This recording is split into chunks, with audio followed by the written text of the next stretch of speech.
आइए अब next question को समझते हैं। इस एक्सरसाइज 3.1 को कंटिन्यू कर रहे हैं। क्वेश्चन नंबर 2 तक कंप्लीट हो गया था। अब क्वेश्चन नंबर 3 को समझते हैं। क्वेश्चन नंबर 3 में कहा गया है, on comparing the ratios A1/A2, B1/B2 and C1/C2 find out whether the following pair of linear equations are consistent और इनकंसिस्टेंट। क्या बताना है हमें जैसा हमने क्वेश्चन नंबर 2 किया था उसी की तरह A1/A2, B1/B2 और C1/C2 को फाइंड कर लेना है। फिर उनके अकॉर्डिंग हमें ये फाइंड करना है कि ये जो पेयर हैं ये कंसिस्टेंट है या इनकंसिस्टेंट है। क्या आ जाएगा समझ में? ज़्यादा जोर मत डालिए। चलिए अभी हम बताते हैं। तो उसी तरह से इसमें भी 2 इक्वेशन दिए रहेंगे। इसका 3 का फर्स्ट पार्ट हम लिखते हैं। इक्वेशन है 3x + 2y = 5। फर्स्ट इक्वेशन है। और दूसरा इक्वेशन है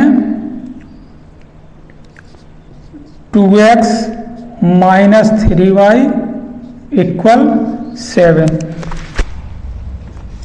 अब इन इक्वेशन को हम कंपेयर करेंगे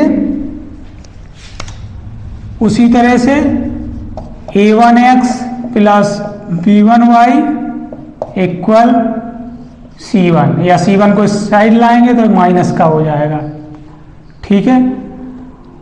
और इसको दूसरे वाले को कंपेयर करेंगे A2x + B2y = C2 से।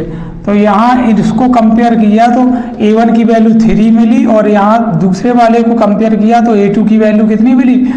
2 मिली। तो यहाँ पर जो A1/A2 की वैल्यू हो जाएगी इन दोनों इक्वेशन से, वो कितनी हो जाएगी? 3/2। इसी तरह से B1 यहाँ पर 2 है तो B1/B2 की जो वैल्यू हो जाएगा, इस इक्वेशन को कंपेयर करेंगे तो B1 कितना है? 2 है और दूसरे वाले इक्वेशन से B2 है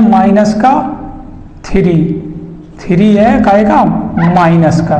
ठीक है। तो ये माइनस हो जाएगा यहाँ पर -2y -3 और C1/C2 हो जाएगा यहाँ पर C1/C2 हो जाएगा कितना? 5/7। अब जरा ध्यान से देखिए इन इक्वेशन को। क्या यहाँ पर A1/A2 = B1/B2 है? नहीं है। तो हम यहाँ पर लिखेंगे A1/A2 is not equal to B1/B2। अगर ये कंडीशन आती है कि A1/A2 is not equal to B1/B2 के होता है तो हम C1/C2 को चेक नहीं करेंगे, यहीं से कंक्लूजन निकलेगा। तो ये क्या हो जाएगा? क्या हो जाएगा? कंसिस्टेंट हो जाएगा। इसका आंसर क्या हो जाएगा? कंसिस्टेंट हो जाएगा। ठीक है। अब करते हैं इसका सेकंड पार्ट।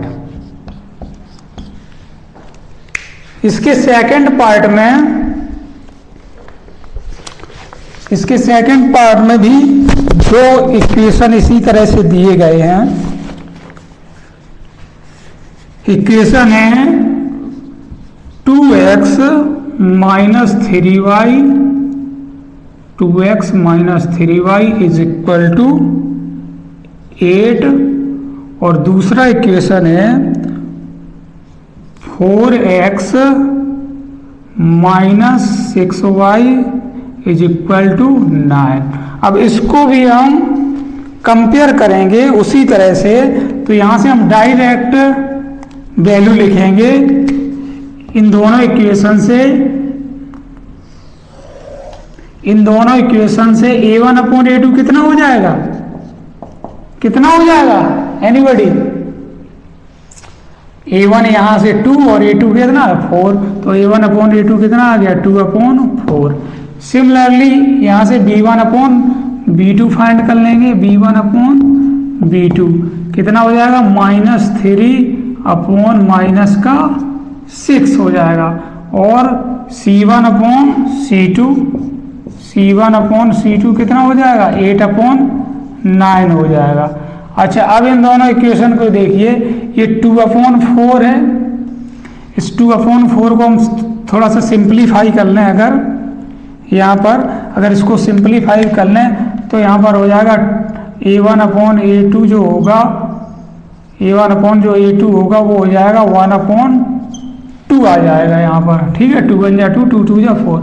इसी तरह से B1/B2 को भी सिंप्लीफाई कर लें, माइनस से माइनस कैंसिल, 3 1 जा 3, 3 2 जा 6, तो 1/2 आ गया क्या, B1/B2 जो आया वो कितना आ गया, 1/2 आ गया। तो यहाँ पर ये B1/B2 है, ये है हमारा A1/A2, और ये मिडिल में है, मिडिल में क्या है, C1/C2। क्या इक्वल है, A1/A2 तो इक्वल है B1/B2 के, लेकिन C1/C2 is not equal to, equal नहीं है। तो यहां से क्या कंक्लूजन निकलता है, यहां से कंक्लूजन निकलता है A1/A2 is equal to B1/B2 is not equal to C1/C2। अगर इस तरह से होता है तो ये क्या है, पैरेलल लाइन होने का साइन है, पिछले क्वेश्चन में हमने करवाया था, तीसरी कंडीशन थी, ठीक है। अगर A1/A2 equal B1/B2 is not equal to C1/C2 होता है तो क्या होता है, इनकंसिस्टेंट होता है। क्या होता है, इनकंसिस्टेंट होता है। तो इसका आंसर क्या हो जाएगा, इनकंसिस्टेंट, ठीक है। सेकंड पार्ट का आंसर ये होता है। अब करते हैं इसका थर्ड पार्ट, ठीक है। क्लियर है यहाँ तक, किसी को कोई प्रॉब्लम तो नहीं, कॉन्सेप्ट क्लियर हो रहा है, ओके। चलिए अब इसका थर्ड पार्ट करते हैं। थर्ड पार्ट में भी इसी तरह से इक्वेशन दिए गए हैं, तो हम लिख लेते हैं पहले इक्वेशन को। इक्वेशन दिए गए हैं 3/2x plus 5/3y is equal to 7, और दूसरा इक्वेशन है यहाँ पर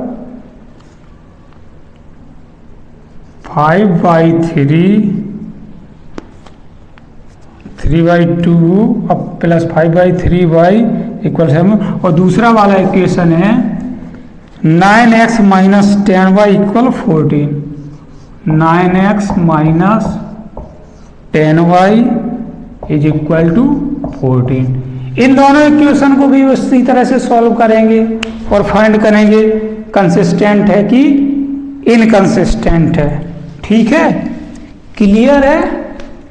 अब यहां से भी हम फाइंड कर लेते हैं क्या,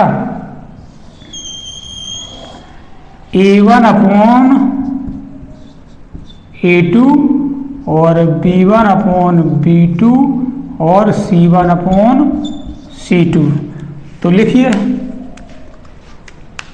यहां से A1/A2 कितना आ जाएगा, देखो यहां पर हो जाएगा A1 है 3/2 और अपॉन 9 इसके साथ मल्टीप्लाई हो जाएगा तो 9 2 जा 18 हो जाएगा।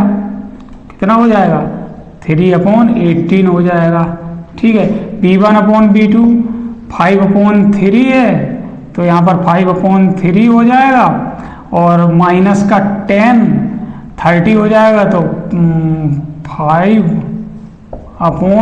यहाँ पर हो जाएगा माइनस का 30, कहेगा माइनस का 30 हो जाएगा यहाँ पर, ठीक है। और C1/C2 कितना हो जाएगा, यहाँ पर हो जाएगा 7/14 हो जाएगा, ठीक है। अब इनको हम थोड़ा सा करते हैं सिंप्लीफाई। तो A1/A2 जो होगा, यहाँ से A1/A2 जो होगा वो आ जाएगा 3 1 जा 3, 3 6 जा 18, तो कितना हो जाएगा, कितना हो जाएगा, 3 1 जा 3, 3 6 जा 18, 1/6 हो जाएगा। B1 अपॉन B2 हो जाएगा 5 1 जा 5, 5 6 जा 30, तो B1 अपॉन B2 भी हो जाएगा 1 अपॉन -6, तो B1 अपॉन B2 हो जाएगा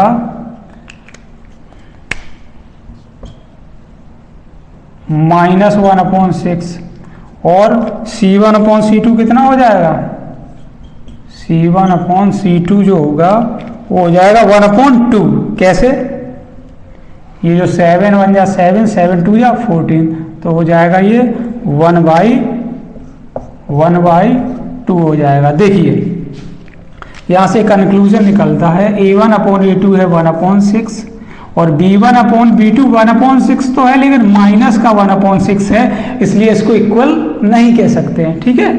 और C1 अपॉन C2 क्या है, 1/2 है, तो इसमें कुछ भी इक्वल नहीं है। तो यहाँ से क्या कंक्लूजन निकलता है, यहाँ से कंक्लूजन निकलता है A1 upon A2 is not equal to B1 upon B2। अगर A1 अपॉन A2 ही इक्वल नहीं है B1 अपॉन B2 के, तो हम C1 अपॉन C2 को नहीं लिखेंगे।